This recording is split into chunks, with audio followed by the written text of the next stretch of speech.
원탁 기사들은 서로 무용전의 자랑거리를 이야기하고 있었다. 본 적도 없고 알지도 못하는 사람들에게 자 승부를 하고 시합을 걸고 별다른 원한이 있는 것도 아닌데 기를 쓰고 한바탕 싸우는 것이었다. 개구쟁이들이 치고받는 편이 훨씬 이유가 분명하다.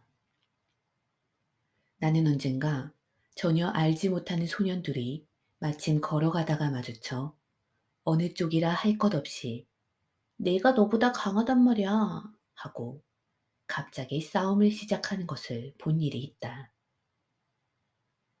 그것은 아이들이기 때문에 하는 것이지만 여기서는 이렇게 큰 바보들이 먹을 만큼 나이를 먹어가지고 이유도 없이 싸움을 걸어서 이겼다고 뻐기기도 하고 자랑을 하기도 하고 그것이 기사라는 것을 나는 비로소 알았다. 그런데 이 바보들을 보고 있을라치면 지능이 부족한 자들이라 애로가 있었다. 이러한 작자들은 낚시질을 가도 낚시에 미끼를 낄 만한 생각도 없을 것 같다. 그러나 기사 따위 같은 놈들에게는 지능이 오히려 장애가 될 것이다. 그런데 어느 얼굴도 모자란 머리와는 달리 모두 사내답다. 그 중에는 고상하고 훌륭한 모습의 얼굴도 있었다. 특별히 갈라하드 경이라고 불리는 사람과 아서왕은 거룩하고 자비로운 얼굴 모양을 하고 있었다.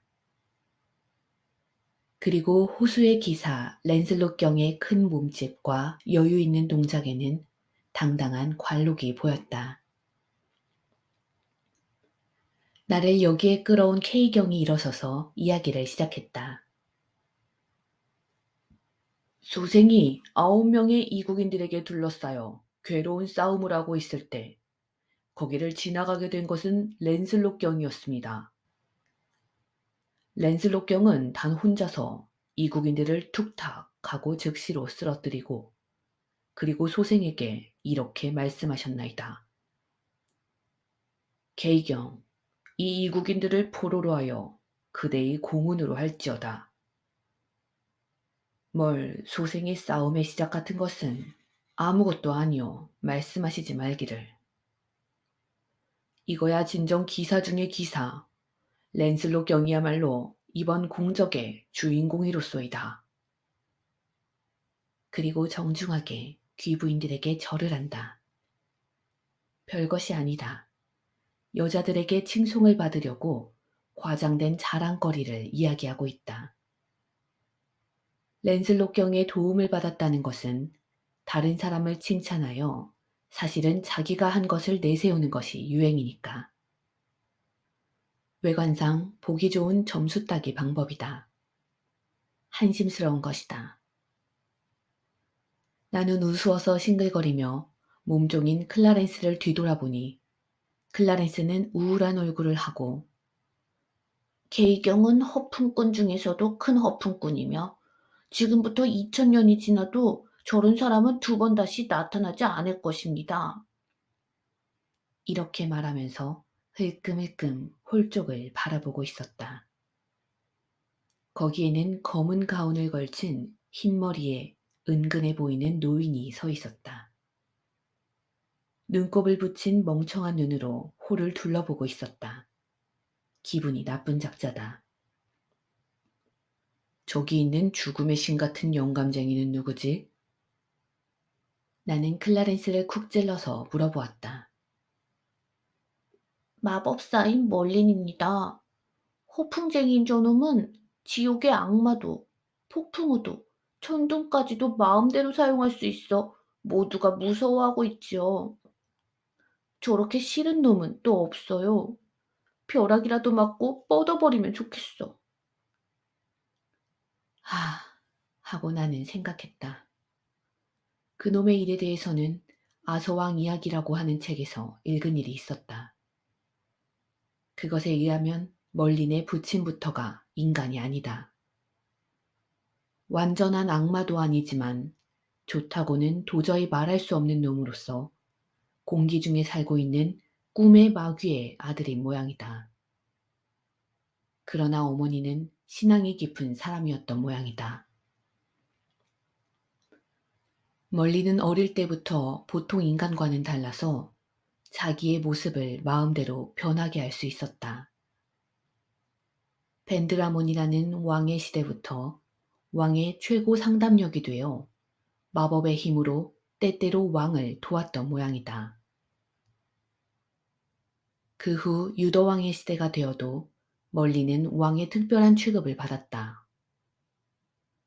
멀리는 유더왕의 아들 아서왕도 섬기게 되어 첫째가는 상담력이 된 것이다 라고 하는 이야기가 전해지고 있다. 이야기 속의 실물을 직접 만나는 것은 참으로 기묘한 일이었으나 멀린 놈은 보면 볼수록 싫은 놈이었다. 그래서 나는 기사들의 시시한 자랑거리에 귀를 기울이기로 했다. 어쩐지 케이경이 나를 사로잡은 이야기를 하는 듯 했기 때문이다. 나를 믿기로 하여 멋대로 허풍을 떨고 있었던 것이다. 수생은 먼 야만국으로 갔었는데 그 길도 기억할 수 없으리만큼 멀었소이다. 그 나라에서는 어떤 사람도 저 사람 같은 기묘한 옷을 입고 있었습니다. 케이경은 나를 가리켰다. 그리고 또 야만국의 사람들은 마법을 알고 있었사옵니다. 저 옷은 마법의 옷으로서 저것을 입고 있으면 칼날도 창도 못 들어갑니다. 그리하여 소생은 기도의 힘으로 그 마력을 쫓고 3시간에 걸치는 격심한 싸움에서 13명의 야만인을 죽였소이다. 그런데 사람들은 이 터무니없는 거짓말을 믿고 천진한 얼굴로 듣고 있었다. 과연 아서왕 이야기의 기사는 강했을 것이다. 이러한 거짓을 진정으로 전했으니까. 케이경은 나에 대해서서 굉장한 거인이라거나 하늘에 닿는 큰 사나이라거나 송곳니를 가지고 손톱이 긴 도깨비 등으로 불렀는데 어떤 누구도 실물인 나와 케이경의 이야기를 비교해 보지도 않고 이상하게 생각하지도 않는 모양이었다. 참으로 얼빠진 얼간이들의 모임이었다. 소생은 이 괴물을 한 마리만 붙잡아 거룩하신 왕과 존경하는 분들께 보여드려야 한다고 창도 칼도 쓰지 않고 쫓아다녔소이다. 그러자 이놈은 200 큐빗이나 되는 높은 나무에서 한 번 뛰어서 날아 올라갔나이다. 소생은 황소만한 큰 돌을 던져서 떨어뜨려 가지고 이놈을 끌고 왔나이다. 구경하시기를. 그 후에는 이놈을 살려두어도 쓸모가 없나이다. 그렇다면 21일의 정오에 사형에 처하는 것을 또 구경거리로 즐기시기를. 그러자 사람들은 마법의 옷을 입고 있기 때문에 이놈은 죽지 않을 것이라고 진지하게 말했다. 나는 사형 언도를 받고 실망한 마음과 너무나도 어리석은 그들의 노름에 어이없어진 것이 마구 뒤섞여 기분이 나빠졌다. 첫째로 나의 옷은 마법의 옷 같은 것이 아니다. 놈이 뭐라고 말하든 15달러에 산 싸구려 옷인 것이다. 그건 아무것도 아니올시다. 옷을 벗겨 이놈을 알몸으로 하면 되는 거죠. 마법사 멀린이 기분 나쁜 소리로 말했다. 두뇌가 없는 바보들은 멀린의 엉터리 지혜에 감동하여 서로 달려들어 나의 옷을 벗기려고 했다. 반항할 사이가 있기는커녕 30초도 안 되는 동안에 나는 알몸이 되어버렸다. 놈들은 양배추를 보는 것처럼 나를 감상했다. 왕비는 나를 자세히 바라보고 분부를 내렸다. 나는 이처럼 모양이 좋은 발을 본 것은 처음이어요. 이것이 내가 받은 단 한 가지 거칠의 인사였다. 마지막으로 나는 위험하기 짝이 없다고 단정된 나의 옷과 동떨어진 장소로 쫓겨갔다. 어둡고 축축한 지하 감옥에서 나에게 주어진 것은 얼마 안 되는 밥 찌꺼기와 곰팡이 냄새가 나는 볏짚 침대와 쉴 사이 없이 방문해 오는 쥐들 뿐이었다. 나는 몹시 지쳐 있었기 때문에 무섭기도 했지만 이윽고 잠들고 말았다. 눈을 뜨자 다음날 아침이 되어 있었다. 어허, 참 싫은 꿈이었구나. 좀 있으면 목을 매달거나 물속에 던져지거나 화형을 받게 되기 직전에 눈이 떠졌으니까 말이야. 공장의 사이렌이 울리기까지 한참 더 잘까? 그리고 나서 공장에 가서 꿈 이야기라도 해보자. 그리고 헤라클레스와 이야기를 매듭짓지 않고서는 그런데 어렵쇼? 들려온 것은 쇠사슬과 빗장의 거친 음악이라는 거다. 눈부신 빛이 스며들어와 나는 눈을 끔벅이며 그때 알아차렸는데 눈앞에 서 있는 것은 제기랄 이 클라렌스다.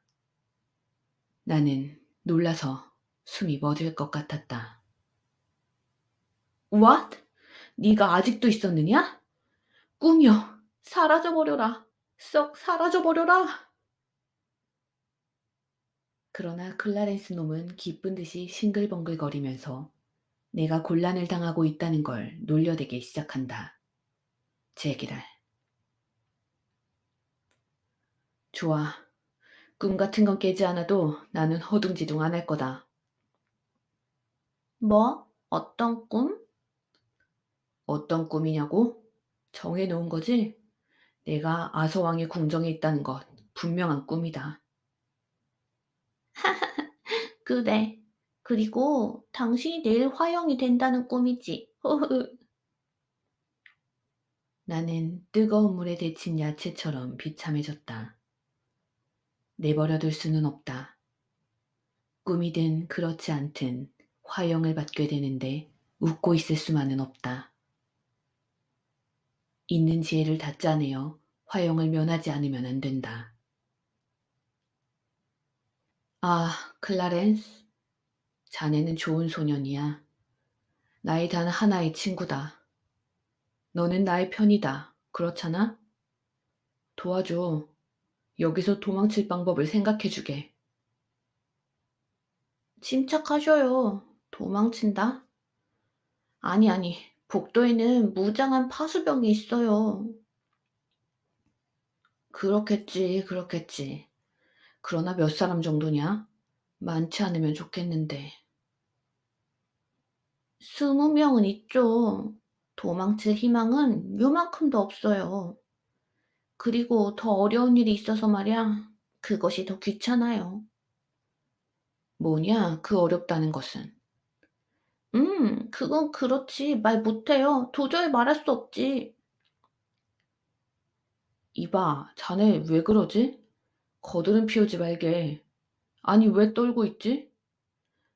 어, 그것에는 이유가 있지만, 아, 나는 이야기해드리고 싶기는 하지만. 자, 용기를 내어라. 사내가 아니냐? 말해줘. 너는 참 좋은 사내야. 클라렌스는 문에 살짝 다가가서 복도 쪽으로 귀를 기울이더니 다시 살짝 돌아와 나의 귀에 속삭였다.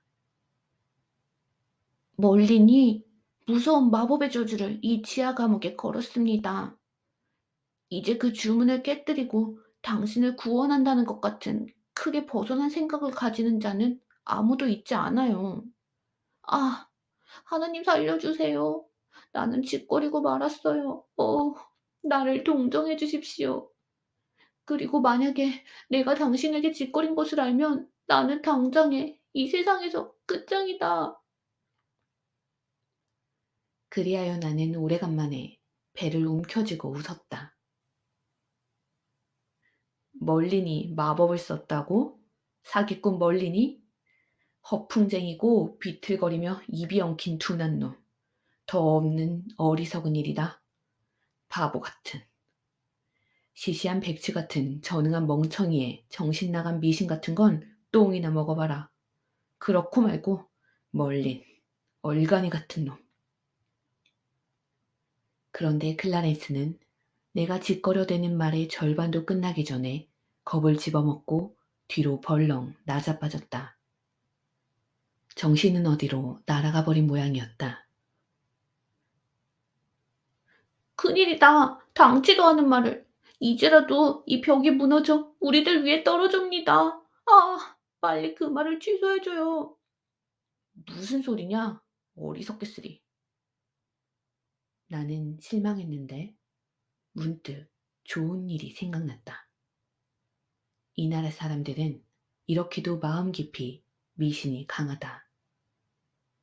그렇다면 멀린 같은 설익은 마술사보다 훨씬 우수한 인종인 이 내가 어리석은 놈들을 상대하는 것은 그야말로 간단하다. 명안이 있다. 정신을 똑바로 차리고 나의 눈을 봐라. 너는 내가 왜 멀린을 비웃었는지 아느냐? 아니요. 그러나 성모 마리아께 그런 말은 하지 않는다고 맹세해 주세요. 이봐. 자, 왜 비웃었는지를 말해줄게.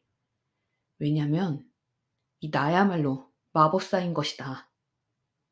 그대가? 소녀는 뒤로 물러서며 침을 삼켰다. 확실히 예상하지 못했던 일에 틀림없다. 나 역시. 그러나 소년이 점점 나를 존경하기 시작했다는 것은 얼굴에 확실히 나타났다. 바로 이 미추광이 병원에서는 허풍을 치면 칠수록 인기가 좋아진다. 그 정도가 아니라 존경을 받는다. 그래서 나는 더 허풍을 치기로 했다. 나는 멀린을 700년 전부터 알고 있어. 그놈은 700년? 자, 들어라. 그놈은 13번 죽었다가 다시 살아났어. 그리고 그때마다 이름을 바꿔 이리저리 돌아다녔어. 스미스, 존스, 로빈스, 잭슨, 피터스, 허스킨스, 멀린. 이와 같이 말이야.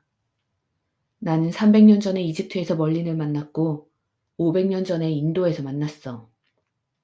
그놈은 어디서나 실없는 소리를 짓거린다. 그놈에게는 진절머리가 난다. 그놈은 마법사로서는 풋내기야. 시시해. 캐캐 묵은 요술을 조금 알고 있을 뿐이야. 놈에게는 시골 흥행이 제격이야. 하룻밤만의 흥행 정도밖에 안 돼. 그러나 자기 신분은 알아야지. 대가가 되려고 하다니. 천만에. 진짜 마법사 앞에서는 까불지 말고 얌전하게 있으란 말이야. 나는 클라렌스의 모습을 보았다. 눈은 휘둥그렇게 뜨고 콧구멍은 커졌다 작아졌다 벌름거리고 심장이 펌프에 박자를 맞추고 있다. 이건 잘 돼갈 것 같다. 알았지, 클라렌스? 나는 너와 친한 사이가 되어주겠어. 그러니까 너도 내 친구가 되어라. 그리고 아서왕에게 내가 마법사, 그것도 대마왕의 하유메카메크라는 것을 전해줘. 만약에 케이경이 하라는 대로 하여 나를 사형에 처하려고 하면 이 나라를 뒤집어 엎는 그러한 재난을 일으킬 작정이라고 말이야. 조금은 그 준비를 하고 있다는 걸 왕에게 잘 말해주게. 소녀는 가엾게도 아주 겁이 나서 말도 못한다. 이윽고 갈피를 잡지 못하는 양으로 나의 편이 되어 무엇이든지 할 테니까 그 대신 친한 사이가 되어 절대로 저주는 하지 말아달라고 되풀이하여 부탁하였다. 그리고 비틀거리면서 병자처럼 벽을 잡고 겨우 밖으로 나갔다. 나는 얼마 안 되어 곧 알아차렸다. 아, 뜻하지 않는 바보 같은 짓을 했네. 내가 대마왕이라면 이러한 지하 감옥을 빠져나가는 일쯤은 식은 죽 먹기. 나 자신이 왕에게로 이야기하러 가면 좋지 않은가? 하필 클라렌스에게 부탁하지 말고 말이야. 곧 탈로가 날 허풍을 쳤구나. 나는 1시간 동안이나 안타까워했다. 그러나 잠깐만. 여기 살고 있는 동물들은 전혀 머리가 움직이지 않는다. 거짓말이라도 간단히 믿어버리지 않는가? 그 K경의 어리석은 이야기도 천진하게 믿을 정도로 얼빠져 있는 걸. 그리하여 나는 겨우 안심하였다. 그런데 또 한 가지 걱정되는 것이 생각났다. 한 가지 어려움이 사라지면 또 한 가지 어려움이 생긴다. 세상 사람들이 말하듯이 고생은 실제로 잇따라오는 것이다. 놈들이 만약 마법을 해보라고 하면 어떻게 할까? 마법은 누구나가 보고 싶어 한다. 이러할 때 한번 요술거리를 만들어주지 않고서는. 그러나 나는 하나도 할 수 없다. 됐다. 나는 나도 모르게 큰 소리를 쳤다. 실은 일식에 대한 일을 생각했었는데 하마터면 큰일 날 뻔한 찰나에 운 좋게 생각난 것이다. 일식을 이용하는 것이다. 콜룸버스며 코르티스며 그 외 누군가가 어쨌든 그러한 작자들은 일식을 이용하여 토인들에게 죽음을 당할 것을 면했다고 한다. 나도 그 수법을 이용하자. 콜럼버스가 태어나기까지는 아직 1,000년 가까이 사이가 있으니까. 결코 남의 흉내를 내는 것도 아니다. 이윽고 클라렌스가 힘없이 돌아왔다. 나는 왕에게 급히 가서 당신이 말씀하신 대로 전했습니다. 왕은 몹시 놀라며 곧 좋은 옷으로 갈아입히고 좋은 방에 옮기라고 말씀하셨습니다. 그런데 거기에 멀린이 왔습니다. 멀린은 당신은 미친 광이며 말로 위협할 뿐 아무것도 할 수 없다. 그 증거로 재난은 일어나지 않지 않느냐 하고 왕께 되들어 끝내. 음. 일이 틀리고 말았던 것이다. 여기서 어물어물해서는 안 된다. 나는 대마왕답게 천천히 일어나서 조용히 말했다. 내가 여기 갇힌 지 어느 정도 지났지? 당신은 어제 저녁에 여기 들어가셨습니다. 지금은 아침 9시입니다. 잘 잤구나. 아침 9시라. 음, 그럼 오늘은 20일이구나. 그렇습니다. 20일입니다. 그래, 나는 내일 화형을 받게 되는 거지. 소녀는 부들부들 떨면서 머리를 끄덕였다. 그건 몇 시야지? 정오입니다. 그렇다면 왕에게 이렇게 전해라. 한 가지 좋은 일을 가르쳐 주겠다고. 나는 여기서 말을 끊었다. 순간 기분 나쁜 고요가 주위에 감돌았다. 나는 선체로 오그라들고 있는 소년을 1분가량 내려다보고 있었다. 그와 같이 거드름을 피우며 겁내고 있는 소년 앞에 우뚝 서서 매우 엄숙하고 느리게 그리고 아주 연극조의 굵은 목소리로 당당하게 말했던 것이다. 가서 왕께 전해라. 내일 나를 화형에 처하려고 할 때 나는 이 세상을 캄캄하게 만들 것이다. 태양은 사라지고 영원히 비치지 않고 지상의 모든 것은 열과 빛을 빼앗기어 죽어버릴 것이다. 나는 점점 소리를 높이고 있었다. 나의 연극이 훌륭했기 때문에 클라렌스는 놀라버렸다. 나는 클라렌스를 안아 일으키지 않으면 안 되었다. 그리고 나서 또 감옥으로 되돌아왔다. 아주 조용한 어둠 속에 있게 되자 이건 참으로 야단났다 하는 실감이 생생하게 느껴졌다. 심장을 찔러 꿰뚫는 이야기를 듣는 것과 실제로 자기의 눈으로 보는 것과의 차이다. 그런데 인간의 구조는 편리하게 되어 있어서 무서움에 맥이 빠져 기력을 어느 만큼 잃게 되면 제기랄 하고 기운이 또 나오는 법이다. 치는 상대가 있으면 해보려고 분발하게 된다. 나도 그러했다.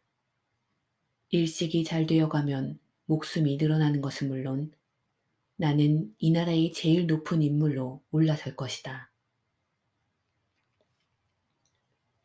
그러나 잠깐만 하고 나는 속으로 생각했다. 놈들은 미신이 깊은 작자들이다. 어찌하면 화해를 청해올지도 모른다. 조건에 따라서는 받아들여도 좋다. 그러나 조건이 나쁘면 들어줄 것이 뭐냐. 튕기어 한번 골탕을 먹이자. 나는 대마법사답게 엄숙한 모양을 하고 내일은 바보 같은 놈들의 간을 뒤집어 엎는 재주를 실현해 보겠다 하고 마음이 들떠서 침착할 수가 없었다.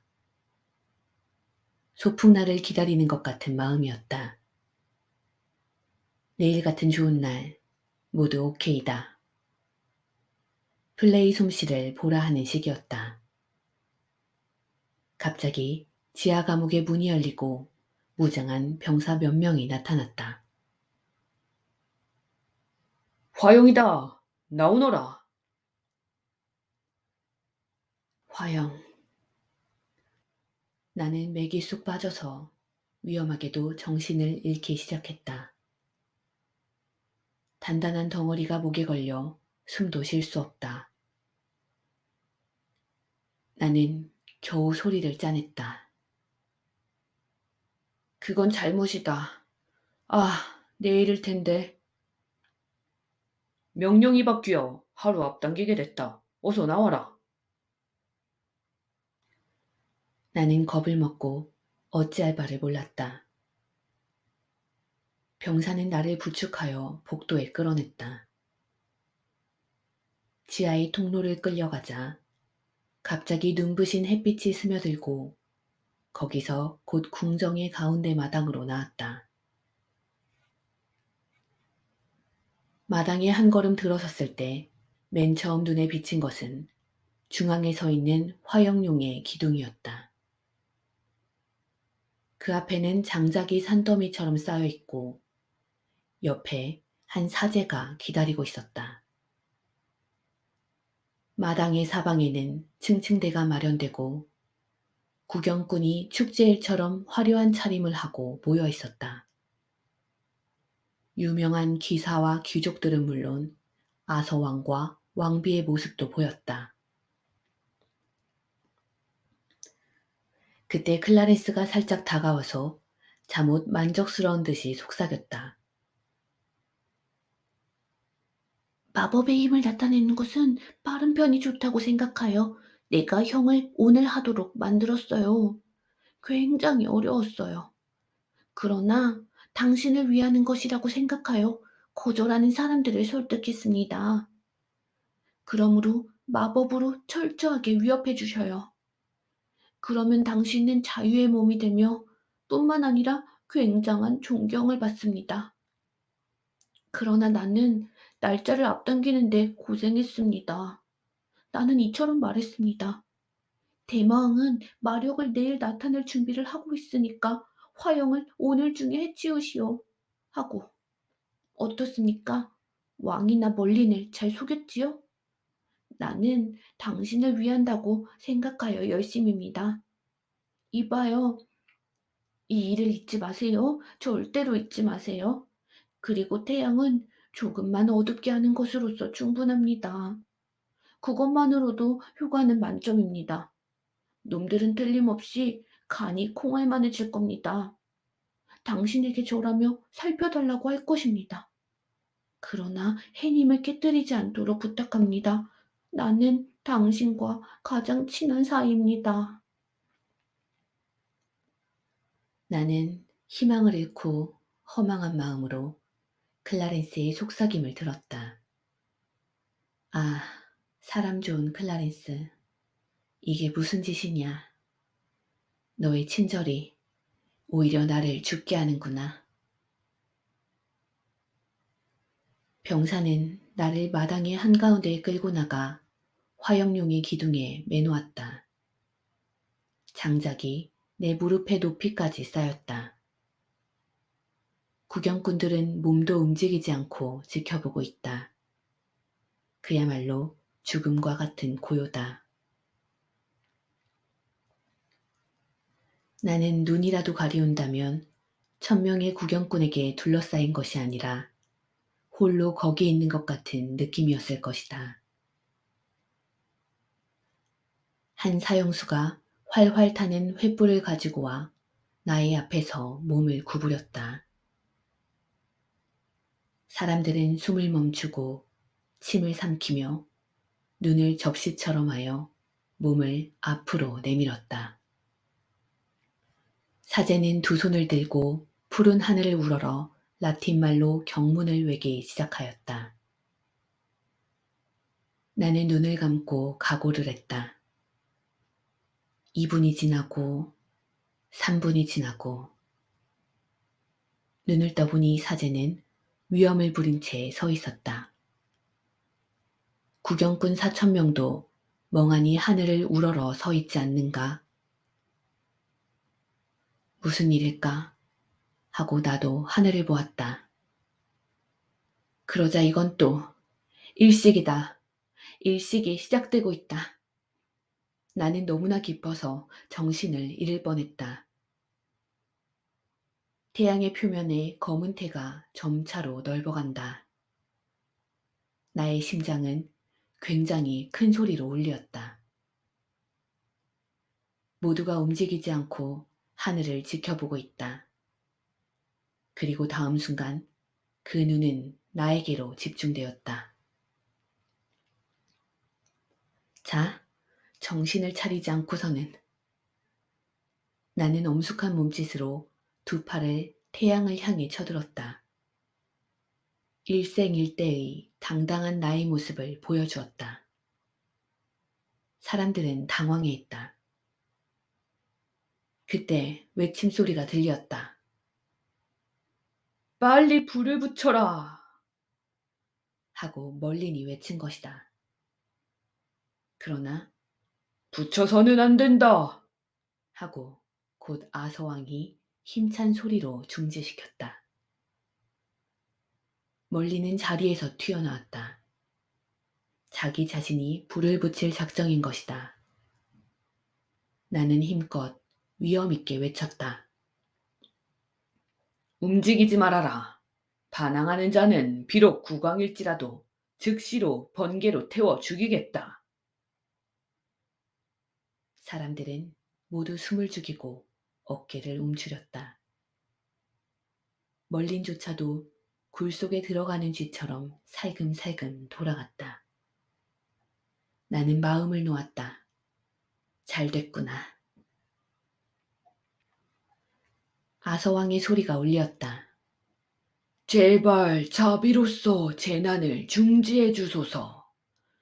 귀하신 분이여, 무엇이든지 바라시는 대로 할 터이니까 나라의 절반을 드려도 좋습니다. 우리들로부터 태양을 빼앗지 않도록 부탁드립니다. 왕을 따라 사람들은 울기도 하고 아우성을 치기도 하며 나에게 절을 하기 시작한다. 나 역시 이같이 기막힌 효과가 있었기 때문에 이제 중지해도 좋지만 유감스럽게도 일식을 중지시킬 수는 없다. 그래서 나는 그럴싸하게 시간을 끌기로 한다. 그렇다면 좀 생각해 보겠다. 아서왕이 물었다. 얼마 동안 생각하시는 겁니까? 오, 이 세상은 지극히 어두워 갑니다. 제발 자비를 베풀어 주옵소서. 오, 오. 얼마 동안이나 생각을. 나 역시 일식이 어느 정도 오래 계속될는지 모르므로 대답할 수 없었다. 그러나 오늘 일식이 있다는 것은 참으로 이상하다. 6세기의 일식이라면 내일 21일에 있을 예정이다. 나는 옆에 있는 사제의 소매를 슬그머니 당겼다. 신부님, 오늘은 며칠이죠? 21일이옵니다. 뭐? 틀림이 없겠지? 확실히 말해줘. 틀림이 없습니다. 사제는 정중하게 대답했으나 나는 전신에 물을 끼얹은 것처럼 사제는 정중하게 대답했으나 나는 전신에 물을 끼얹은 것처럼 오싹했다. 클라렌스, 이 바보 같은 놈. 나에게 잘못하여 하루를 틀리게 가르쳐 주었던 것이다. 소홀하게 짝이 없다. 나는 클라렌스가 오늘이 20일이라고 가르쳐 주었기 때문에 마법은 내일이라고 했던 것이다. 오늘이 21일이라면 별일이 없다. 이 일식은 진짜인 것이다. 지금은 6세기로 여기가 아서왕 궁정이라는 것도 진짜다. 좋아. 그렇다면 이쪽도 배짱을 가지자. 이 일식을 최대한으로 이용하지 않으면 손해를 본다. 주위는 점점 어두워지고 사람들의 무서움도 그와 같이 깊어갔다. 나는 큰 소리로 말했다. 생각할 것은 생각했는데 국왕폐하여 지금 나는 벌주기 위하여 세상을 캄캄하게 하고 있소. 그러나 태양을 없애거나 없애지 않거나는 국왕의 생각에 달렸소. 나는 토지 같은 건 필요 없소. 국왕은 이때까지대로 나라를 다스리시오. 그러나 나를 지금부터 나라의 최고 대신으로 하고 나의 지혜를 빌리도록 하시오. 그리고 나의 지혜의 덕분으로 나라의 수입이 많아지면 그 1%만 나에게 지불하시오. 나는 그것만으로는 생활이 되지 않아도 더 달라고는 말하지 않겠소. 그것이 좋다면 태양을 이 세상에 되찾아 주겠소. 사람들은 와 하고 기쁜 소리를 질렀다. 그 중에서 아서왕의 분명한 말이 울려 퍼졌다. 밧줄을 끊어드려라. 국민이여, 신분이 높거나 낮은 자나 돈을 가진 자나 가난한 자나 모두 이분을 존경해야 한다. 이분은 이제부터 왕의 오른팔이 되어 힘을 나타내는 최고의 대신이다. 그리고 나를 향하여 정중히 말했다. 제발 이 다가오는 어둠을 없이하고 빛과 기쁨을 이 지상에 되돌려 주옵소서. 모든 사람은 당신을 찬송할 것입니다. 그러나 일식은 아직 시간이 걸릴 것 같다. 좀 더 시간을 벌지 않으면 안 된다. 그래서 나는 곧 이렇게 대답했다. 또 불평이 있습니다.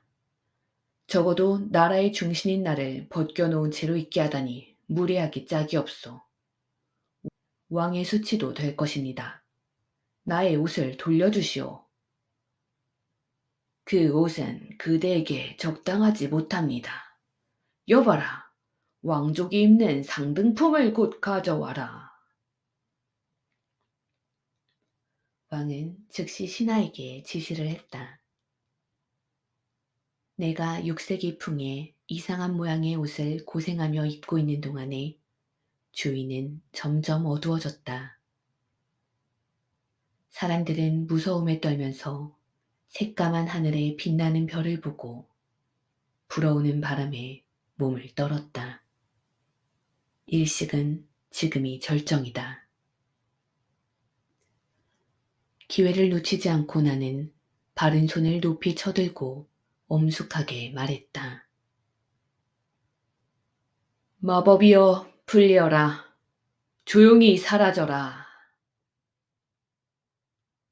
암흑의 세계는 묘지처럼 조용했다. 누구 하나 입을 여는 사람도 없다. 그러나 이윽고 잿빛의 가느다란 태가 태양의 가장자리에 나타났다. 그리고 세상은 점차로 본래의 밝음으로 되돌아오고 있었다. 사람들은 기쁨의 환성을 울리면서 큰 파도처럼 내 옆으로 밀려왔다. 나는 감사를 받고 높임을 받고 아무튼 굉장했다. 물론 클라렌스가 맨 먼저 뛰어나왔다. 이 소녀는 덜렁거리기는 해도 귀여운 놈이다. 나는 이제는 이 나라에서 두 번째로 높은 인물이 되었다. 국왕 다음 가는 힘을 가진 대신이다. 그러므로 서비스도 만점이었다. 보스로 되었기 때문에 다른 사람들에게 보스경이라고 부르도록 했다. 국무 대신 보스경은 금으로 자수를 놓은 비단과 비로드의 옷을 입고 궁정에서 왕의 방과 똑같은 방에서 살게 되었다. 옷은 보기에는 매우 좋으나 입는 기분은 전혀 좋지 않다. 그러나 익숙해지면 몸이 옷에 맞게 될 것이다.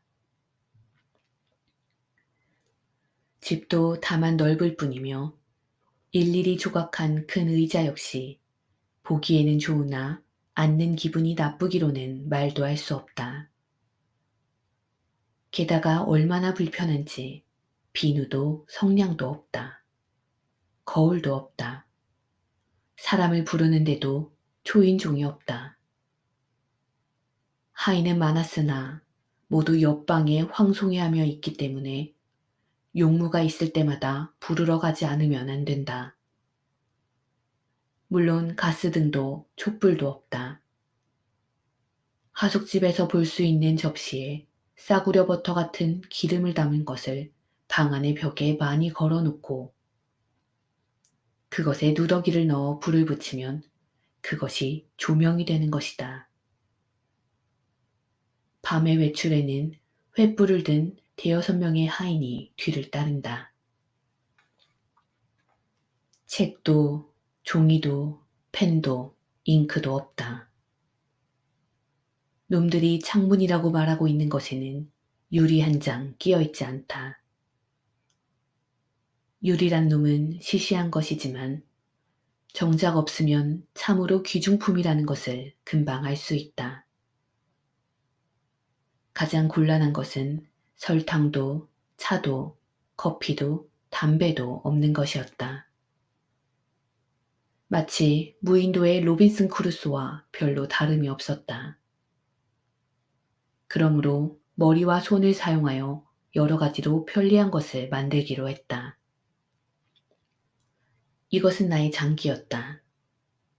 그리고 몹시 혼난 것은 전국의 사람들이 나를 보고 싶다고 큰 소동을 벌인 것이었다. 어쨌든 대마왕의 개인이므로 멀리서 여행을 해서라도 한번 구경해 둘 만한 가치는 있을 것이었다. 나는 하루에 10번도 더 나를 경배하려고 온 작자들에게 얼굴을 보여주지 않으면 안 되었다. 처음 한동안은 그래도 전혀 나쁜 기분은 아니었으나 그러는 동안 몹시 귀찮게 되었다. 그렇기는 해도 내가 알지 못할 일이 한 가지 있었다. 그것은 나에게 사인을 해달라고 아무도 청하지 않는 일이었다. 클라렌스에게 물어보았더니 글자라는 것은 거의 모두가 알지 못한다는 것이었다. 그리하여 나는 굉장한 인기의 대상이 되었다. 그런데 멀리는 심사가 비뚤어져서 전혀 밝은 얼굴을 하지 않았다. 나에게 장기를 빼앗기어 원통하기도 하고 질투심이 나기도 하여 얼굴빛까지 나빠졌던 것이다. 그것은 멀린의 마음대로이지만 나에게는 좀 귀찮은 일이 일어났던 것이다. 나를 존경하는 국민들이 완전히 나의 마법의 팬이 되어 더 무엇인가 마법을 보여달라고 조르기 시작한 것이다. 멀리서 일부러 나를 경배하러 온 사람들은 자꾸만 절을 하면서 이렇게 말했다. 제발 부탁입니다. 내가 고향으로 가기 전에 조금만 마법을 보여주시면 고향에 대한 좋은 선물이 되겠습니다. 이러한 선량한 사람들의 소원을 어찌 저버릴 수 있으랴. 월식이라면 앞으로 2년이면 온다. 그러나 그것으로는 너무 늦다. 월식을 앞당겨 효과적으로 이용할 수만 있다면 얼마든지 돈을 내도 좋다고 생각했다. 쓸모도 없을 때 시간을 허비한 나머지 어정어정 온다는 것은 참으로 유감천만이다. 그리고 클라렌스의 말에 의하면 멀린이 나를 굉장한 허풍쟁이의 가짜 마법사이며 그 증거로서는 그놈은 그 후 한 번도 기적을 보여주지 못하지 않는가 하고 돌아다니는 모양이었다. 어떻게 손을 쓰지 않으면 안 된다. 나는 병사에게 명령하여 멀린을 체포하고 내가 그 전에 들어가 있던 지하 감옥에 쳐넣었다. 그리고 나팔과 전령을 시켜 명령을 내렸다. 앞으로 한두 주일이 되면 일의 여가를 보아 멀린의 석탑을 하늘의 불에 의해 산산조각을 내어 보여주겠다. 그때에는 멀린이 나에 대한 욕을 기뻐한 사람은 조심하지 않으면 위험하다. 기적은 이것으로 당분간 보여주지 않겠다. 진짜 마법사는 그같이 자꾸만 기적을 보여주지는 않는 것이다. 여기에 대해 불평을 하는 자는 마법으로 말을 만들어 혹사하겠다. 나는 충실한 부하 클라렌스에게 잘 설명하여 마법을 준비시켰다. 이번 기적은 좀 준비가 필요한데 네가 무심코 사람들에게 말하기만 하면 즉시 죽고 만다 하고 공갈을 쳤기 때문에 클라렌스가 짓거릴 걱정은 없었다. 그러나 재료상이나 공장이 있는 것도 아니어서 나는 머리만을 믿고 겨우 마법에 필요한 물건들을 만들었다. 복약, 피레침, 전선 등을. 멀린의 탑이라는 것은 400년 전에 돌로 만든 탑이었다. 보기에는 단단해 보이나 의외로 무너지기 쉽다고 나는 생각했다. 내가 19세기에 살아 있었을 때 이 탑에 대한 이야기를 읽은 적이 있다. 멀린이 마법을 써서 큰 돌을 모아 만들었다는 것이다. 탑은 궁전에서 1km 정도 떨어진 황폐한 언덕에 솟아 있었다. 우리들은 밤중에 탑에 몰래 들어가서 폭약을 탑의 아래 12개소에 5m 정도의 깊이로 파묻었다. 그리고 여기에 전선과 피레침을 붙여놓았다. 그 후 나는 날씨만을 주의하고 있었다. 이 2주일 동안은 좋은 날씨가 계속되었는데 마침 14일째 되는 날 아침 나는 전령을 돌아다니게 하여 탑 가까이에 절대로 가서는 안 된다고 명령했다. 이제 날씨가 나빠질 때다. 나빠지면 우레와 비가 쏟아진다. 이 하루 이틀 동안에는 틀림없을 것이다. 나는 전령에게 지금으로부터 24시간 이내에 기적을 연출하여 보이겠다. 기적을 행할 때에는 그 예고로서 성에다 낮이면 붉은 깃발, 밤이면 횃불로서 신호를 한다 하고 말하게 했다. 꽤 빈번하게 소나기가 쏟아졌다. 우선은 예정대로다. 그러나 예정이 어긋나서 하루 이틀 연기되어도 문제는 없다. 또 나라의 일이 바쁘니까 기다리게 하면 그걸로 끝난다. 나라 안은 들끓었다. 사람들은 이 기적을 구경하기 위하여 먼 데서까지 밀려왔기 때문에 성 주위는 사람들로 뒤덮이게 되었다. 이윽고 해가 질 무렵 습기 찬 바람이 불기 시작하고 구름이 두껍게 끼기 시작했다. 좋아, 횃불을 올려라. 성의 탑에 기적을 행하는 신호로서 횃불을 올리자 나는 성의 탑에 자신만만하게 올라갔다. 거기에는 이미 아서왕을 비롯하여 궁정의 중요한 사람들이 모여들어 저물어가는 어스름 속의 서쪽 하늘에 솟아있는 멀린의 탑을 지켜보고 있었다. 나는 부하에게 명령하여 멀린을 지하 감옥에서 데려오게 했다. 멀린은 겸손하고 정중한 얼굴을 하고 있었다. 멀린, 자네는 내가 아무것도 하지 않았는데도 나를 살아있는 채로 화형에 처하려고 했다. 또 요즘에는 돌아다니며 나의 욕을 했다. 그러므로 하늘에서 불길을 불러 너의 탑을 부셔 보이겠다. 네가 마법사라면 마술의 힘으로 나의 마법을 막아보는 게 어때? 할 수 있어? 할 수 없다니 될 말인가? 곧 그대의 마법을 깨뜨려 보여주겠노라.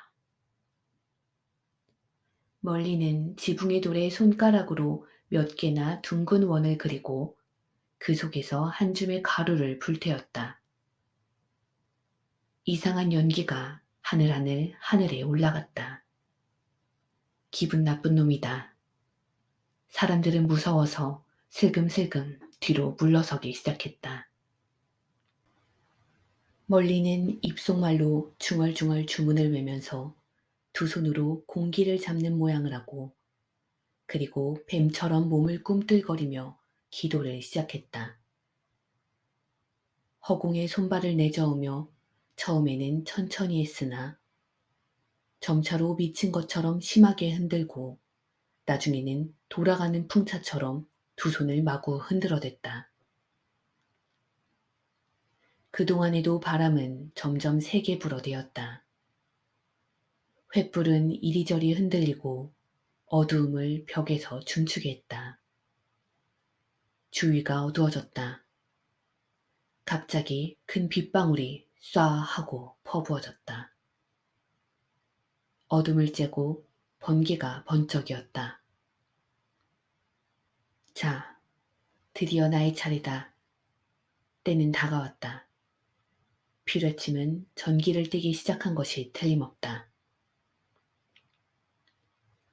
멀린, 이제는 충분히 주문을 걸었겠지? 나는 다른 사람에게 기회를 주고 방해하지는 않는다. 그러나 자네의 마력으로는 어찌할 수 없는 거지. 이제부터는 나의 차례다. 하고 말하고 나서 나는 3번 허공에 손을 올리었다. 그 순간 천지가 흔들리는 심한 소리와 함께 거대한 분화와도 같은 불길이 하늘 높이 솟아올랐다. 밤의 어둠은 대낮과 같이 밝아지고 멀린의 낡은 탑이 공중에서 갈라져 무너지는 모습을 똑똑히 드러나게 했다. 마치 이 세상의 지옥 같았다. 불은 또 갑자기 겁낸 사람들의 얼굴도 비치었다. 효과는 적중. 다음 날 아침 궁정 앞의 광장에는 마법의 효과에 겁을 먹고 거미 새끼가 흩어진 것처럼 도망친 수천의 구경꾼들의 수레바퀴 자리만 나 있을 뿐 강아지 한 마리 보이지 않았다. 아마 내가 다시 한번 기적을 해보인다고 해도 이제는 겁을 먹고 아무도 오지 않을 것이다. 멀린의 인기는 뚝 떨어졌다. 아소왕은 이 일이 있은 후부터는 멀린에게 급료도 주지 않을 뿐더러 멀리 쫓아버리자고까지 하였다.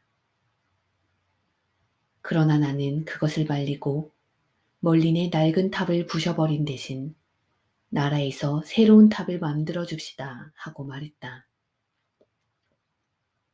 그리고 멀린에게는 하숙집을 하면 어떨까 하고 살아가는 지혜까지 가르쳐 주었다. 그러나 나 때문에 코가 납작해지고 싸구려 마법사가 되어버린 멀리는 외면을 하며 볼이 부어가지고 감사해하지도 않았다. 그만큼 창피를 당했으니까 기분이 좋지 않은 것은 당연한 일이다.